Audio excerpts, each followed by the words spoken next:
She entered the room with slow steps and left the entire family in absolute silence. Nobody understood. Nobody expected it. Nobody prepared. On that cloudy late afternoon, with the sky threatening rain and time standing still like a clock without a winding, a frail-looking woman appeared at the main entrance of a mansion surrounded by high walls and automatic gates. The scene seemed out of place, as if someone had cut a character from another reality and pasted it there, amidst luxury and ostentation. She wore simple clothing, a long, worn skirt, a hand-embroidered blouse, a flowered scarf wrapped around her carefully combed gray hair. She carried only a small cloth bag in her hands. There was no jewelry, no expensive perfume, no arrogance, only dignity. That word that around there seemed to have already been forgotten. The mansion's door opened reluctantly. The lady took her steps slowly, firmly, as if unhurried because she carried decades on her shoulders and truths in her heart. Each step echoed against the cold marble of the entrance, and every look she received was like a sharp blade of silent judgment. Inside, the atmosphere was different. Laughter, clinking bowls, a sophisticated aroma of dishes that weren't always savored, but displayed. A family gathering. The elite gathered to celebrate the growth of an empire built with sweat, but forgotten in its origins. As they saw her walk through the door, the smiles faded. The laughter turned to whispers. Who let that woman in? Murmured a young woman with dark glasses and a sick look, even inside the house. Is she lost? Asked the youngest son, laughing mockingly. The patriarch, seated at the head of the long oak table, hadn't yet noticed. He was reading something old documents, black and white photos, records of the beginning of everything. Nostalgia, memory, history. But the lady's eyes didn't waver in the face of hostility. She knew every corner of that house well, even when they knew it, and every face seemed like a shadow of the past. Grandchildren she never knew, daughters-in-law she never saw, smiles she never received. That's when the silence spread. The patriarch, when he looked up and saw the woman before him, turned pale. His hands were shaking. His chin was wobbly.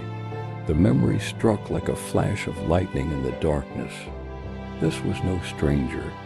It was a buried name, a faded face, a story many preferred to forget, but which never ceased to exist.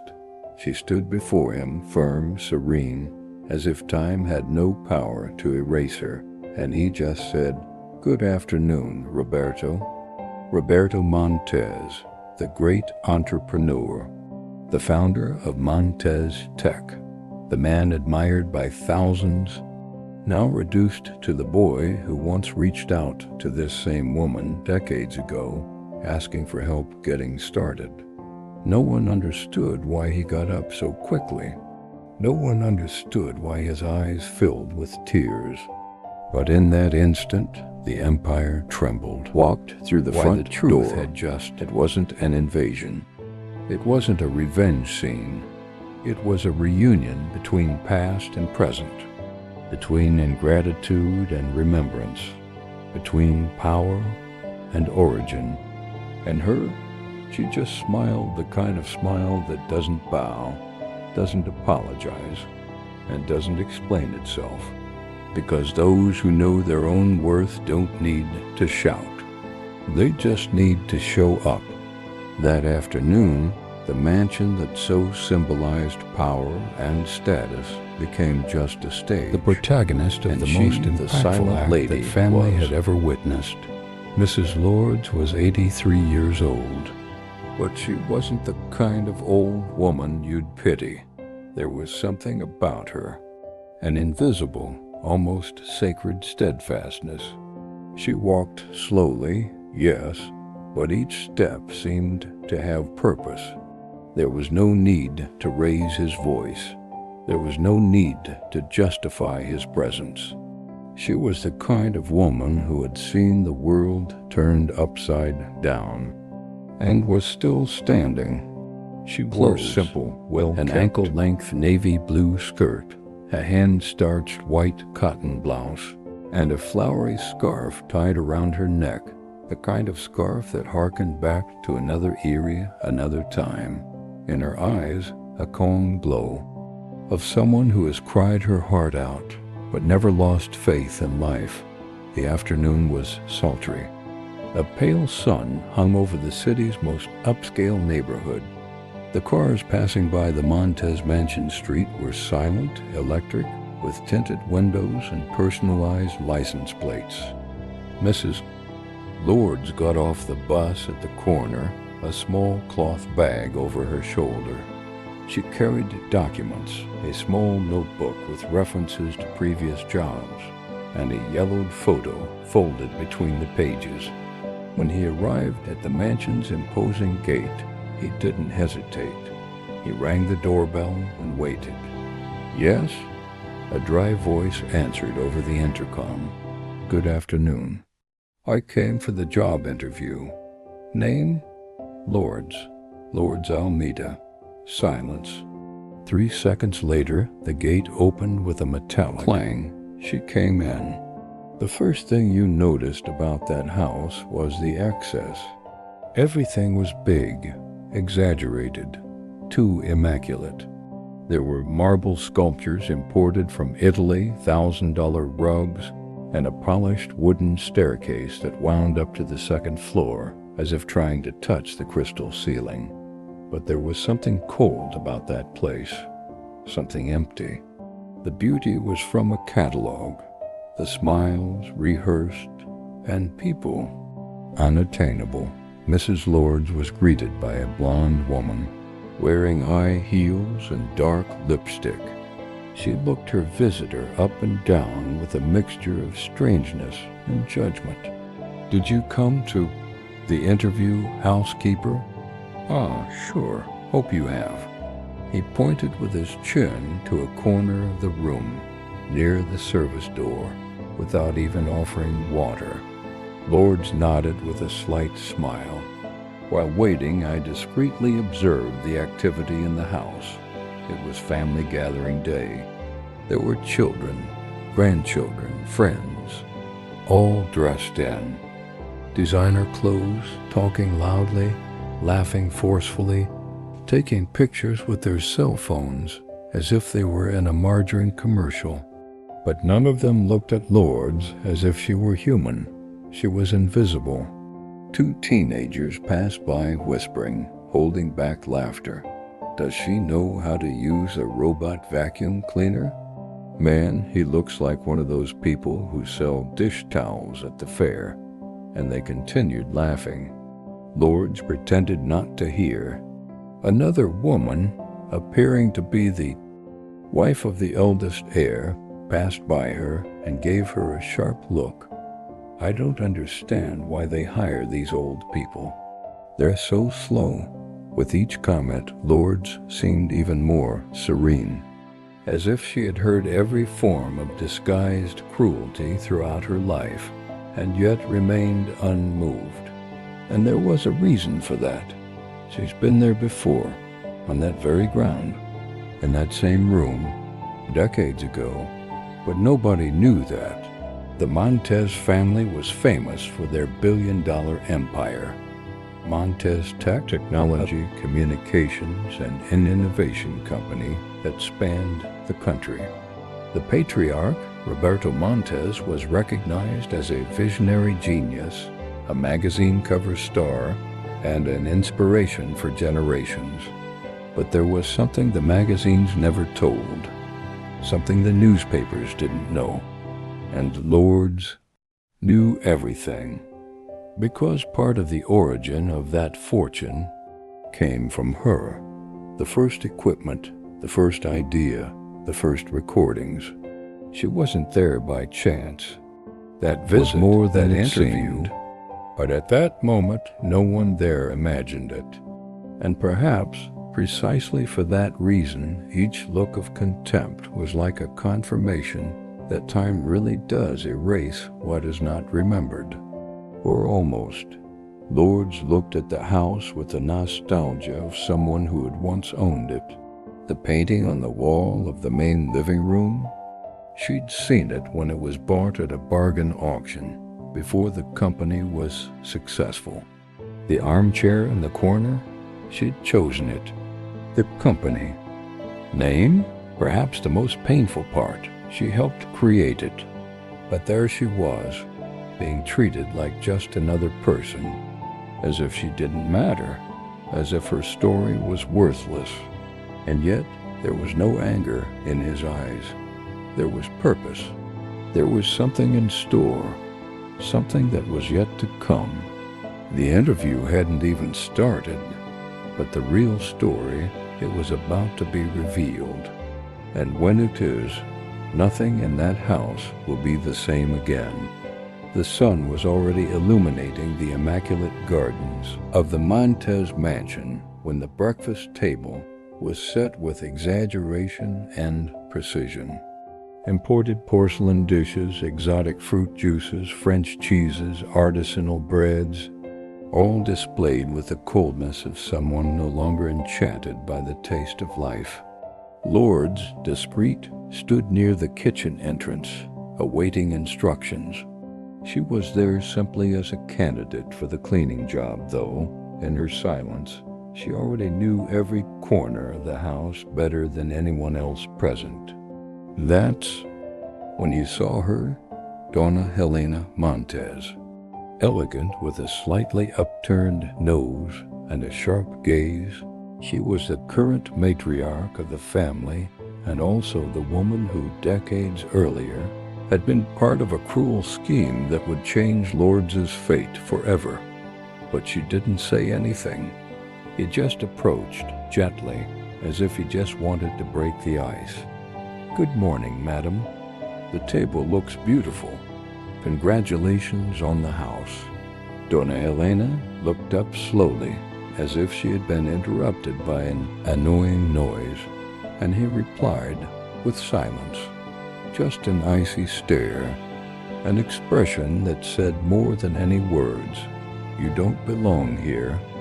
Lourdes, with a slight smile that mixed compassion and restrained irony, simply nodded and walked away. It wasn't the first time she'd been treated as invisible, but perhaps it would be one of the last. Across the table, the teenage grandchildren whispered and laughed. One of them commented loudly, without the slightest shame, "These old women to come here just, I bet they don't even know how to use a broom." The sentence cut through the air. There was muffled laughter, complicit looks, poisonous smiles. But Lourdes, she was unmoved. He simply responded with a gentle smile, the kind of smile that, if observed closely, carried centuries of stories, swallowed pain and silent victories. But then, the unexpected.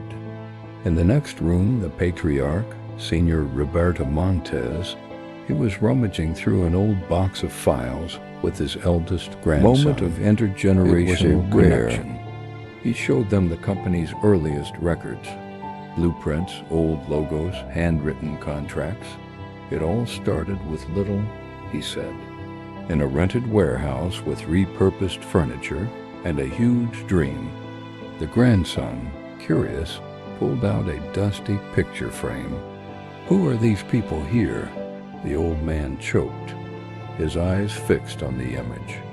A black and white photograph, slightly faded. 3 people in front of a shed. One of them was him, young, with a hopeful expression. The second figure, a man who had already passed away. And the third, it was Lourdes, dressed almost the same as today, with the same scarf, with the same look. Time seemed to stop. With the frame trembling in his hands, Roberto stood, crossed the room, and entered the breakfast area. The conversation ceased. Everyone turned around, confused. He held up the photo. The silence was absolute. "Where did you get that from?" he asked, almost in a whisper, and longing in his eyes. Fear. Lourdes, still standing, observed everything serenely. And then, for the first time, he spoke with a voice both firm and soft. "This photo was taken in the first warehouse. I was next to you, remember, Roberto?" The impact was immediate. The name, a voice, the memory. Roberto staggered back slightly. The grandchildren stopped laughing. Donna Helena turned pale. Time froze there. The woman everyone had ignored. The woman who had been judged, ridiculed, underestimated. It was, in fact, part of the origin of everything. The empire that supported that family was named after Roberto, but it was in the hands of Lourdes. And it was at that moment that the ground began to give way. The masks, which had been firm until then, began to bite. The looks, once haughty, now wavered. And Lourdes, silent, had made more noise than everyone in that room combined. The smell of fresh coffee mingled with that of freshly baked bread, perfectly cut fruit, and light, woody scent that filled the hallways of the Montez mansion. It was an ordinary morning for this unusual family. Gathered around the immense imported mahogany table, the family members discussed investments, travel, parties, and promotions. All except one. Lourdes stood there, at the edge of the table, her hands clasped in front of her, and a patient look in her eyes. She waited for someone to say something, maybe an invitation to sit down, maybe a genuine "good morning" was contempt. But what came tried to get closer to Donna Helena, wife of patriarch Roberto Montez. She wore impeccable clothes, discreet but expensive necklaces, and that look that classified people in seconds as if assessing the price behind the curtain. Lourdes, with her gentle tone, tried to make conversation. "Sorry to intrude, madam, but your china is beautiful. It reminds me a lot of one my grandmother brought from Europe a long time ago." Donna Helena looked up from her cup, analyzed Lourdes as if she were evaluating an insect on the window pane, and then looked away without saying a word. Dry silence, superior gaze, sharp indifference. On the other side of the table, the youngest son listened, and he didn't miss the chance to show off to his cousins, in a loud and mocking tone. "These old women come here just to beg. I bet they don't even know how to use a broom." The grandchildren's laughter echoed like a wave of barely concealed malice. But Lourdes, she didn't react. Smiled. And that smile, light, almost maternal, was more powerful than any answer. It wasn't the smile of someone who accepts humiliation. It was the smile of someone who knows much more than they appear, from someone who has seen that kind of people, born, grow up, and disappear. And then, the moment that would change everything. In the library, a room with natural light and floor-to-ceiling wooden bookshelves, Roberto Monte showed his eldest grandson a treasure chest of company memories, old records, technical drawings, photos from Montez Tech's early years. It all started here, when we had nothing but courage, and some good people by our side, he said, nostalgically. The grandson pulled out a picture frame that was leaning against the bottom of the box. It was an old photo, in black and white. It showed 3 people smiling in front of a modest shed. The grandson recognized 2 faces, his grandfather younger and a man who had already passed away, a former partner. Third face, but it was her, Lourdes, with the same flowery scarf, the same look, the same calm demeanor. Roberto was paralyzed. He took the photo with trembling hands and stared at it as if the past had come back to bite him. He stood up suddenly, crossed the corridor with hurried steps, and entered the coffee room, interrupting the conversation. Everyone turned to him, wondering at his expression. He lifted the frame, his voice breaking. "Where did you get that from?" Silence. Lords still, standing with the calm that only those who know time can carry, replied softly. "This photo was taken in the first warehouse. I was next to you, remember, Roberto?" For a moment, the world stopped. The Montez family patriarch paled. The laughter stopped. The grandchildren, previously mocking, looked at each other in confusion. Donna Helena, for the first time, lost her composure. The woman they ignored, who despised, who mocked. She was in that photo as one of the founders of Montez Tech, a ghost from the past? No, a root that no one wanted to water, but that remained alive, firm, and now appeared before them. The billion-dollar empire that supported every inch of that mansion had the touch and history of lords stamped on its origin, and the most surprising thing, she didn't seem interested in accusing. He didn't scream, didn't demand. It was there to remember. Remember that behind every fortune there is an origin, and there are truths they try to bury, no matter how much, always return to the surface. For a long second, no one breathed. Lord's name had echoed in the air like a forgotten curse, or perhaps like a buried truth, the kind that the powerful prefer to pretend never existed. Everyone looked at each other, confused, nervous, trying to understand what was happening. Senior Roberto Montez, until then the pillar of the family, was immobile. Her teary eyes couldn't tear themselves away from the photograph. The frame trembled, fingering his, as if bearing the weight of a past he had never had the courage to face. He knew that face. He knew that woman. I knew Lord's, not as a day laborer, not as a visitor, but how fundamental part of its history. More than 40 years had passed since he had last seen her. 40 years since she was removed. Not by accident, not because of disagreement, but by strategy, silent, free, calculated. At the time, Roberto was enchanted by Helena, his current wife, and for sharing power, ambitious, saw not even room with a woman, much less with a simple, experienced, and visionary woman like Lord's. It was then that the trap was set, a subtle legal dispute disguised as restructuring, modified documents, meetings canceled, removals justified by management incompatibilities. Lord's, despite everything, never fought publicly. It didn't make headlines, didn't expose anyone, it disappeared. And now he was there, in front of everyone, with the same that had already seen the peak gaze and the abyss. A look that morning was impossible to ignore. Donna Helena, sitting at the end of the table, tried to maintain her pose, but his expression no longer held its veneer.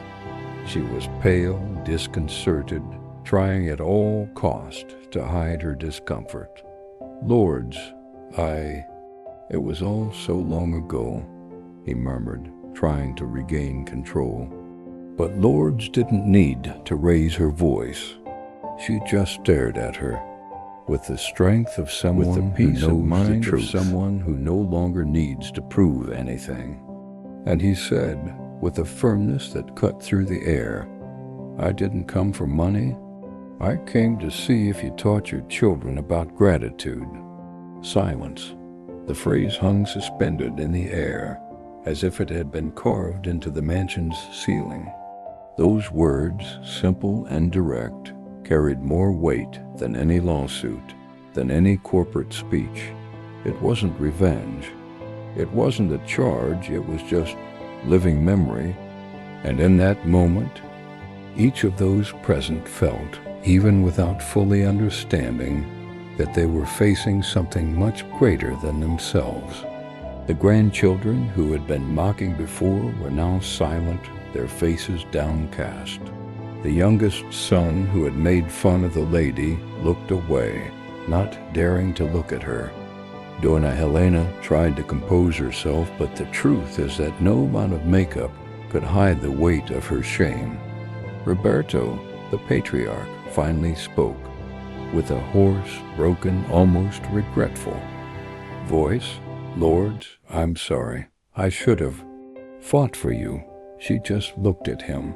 Not even anger, no mercy, just true. "You didn't fight, but you're alive. You can do something now. And perhaps this is Lord's greatest strength." She didn't need to destroy anyone. She just needed to remind them of who she was, not with shouting, but with presence, with dignity, with the certainty that no matter how much time passes, the truth always finds a way to return. Silence when Lord stood there, the room seemed smaller in the face of the grandeur of his presence. The faces once haughty were now bowed, some in shame, some in regret, and many in astonishment. She passed slowly over each gaze, unhurriedly, as if leaving a mark on them that could never be erased. He stopped near the door, turned around one last time, and in a firm voice said, "The true value of a family lies in respect, and that no amount of money can buy." There was no anger. There was no rematch. A truth that no luxury carpet could hide. A truth that transcended decades of silence and convenience. Roberto tried to get closer. She said she wanted it back, that the house was hers too, that there was room. But Lourdes just looked at him with kindness and pain mixed together. "I don't want the space that was denied to me. I just wanted you guys to know that I've been here from the beginning. And even though they erased me from the wall, they couldn't erase me from history." And then Lourdes was gone, without signing anything, without demanding anything, without taking anything other than your dignity. Days later, something unexpected happened. A new sign has been discreetly placed on the glass facade of Montez Tech's headquarters. Just below the main founder's name, a new name shone in sober letters, founded by Roberto Montez and Lourdes Almeida. For many, it was just a historical correction. For others, a symbolic gesture. But for her, the eldest grandson, touched by the story, began to look for records. He researched old documents, spoke with former employees, and delved into the company's past. And the more I read, the more I admired it. I didn't understand how someone like Lourdes had been left aside for so long. But now he knew, and he promised never to forget. Perhaps Lourdes never wanted revenge. Maybe he never wanted public recognition, nor status, nor medals. Maybe she just wanted one simple thing, to be respected. And on that silent afternoon, before a table full of heirs, she achieved something that no amount of money in the world could buy: the truth restored. And here perhaps lies the true reflection of this story. How many people have passed through your life and been unfairly left aside? How many names have been forgotten, even though they were an essential part of what you built? How many times has pride spoken louder than gratitude? Lourdes didn't slam doors. She just opened a window to what really matters. And in the end, perhaps this is the greatest legacy one can leave. Not what you have, but who you honor.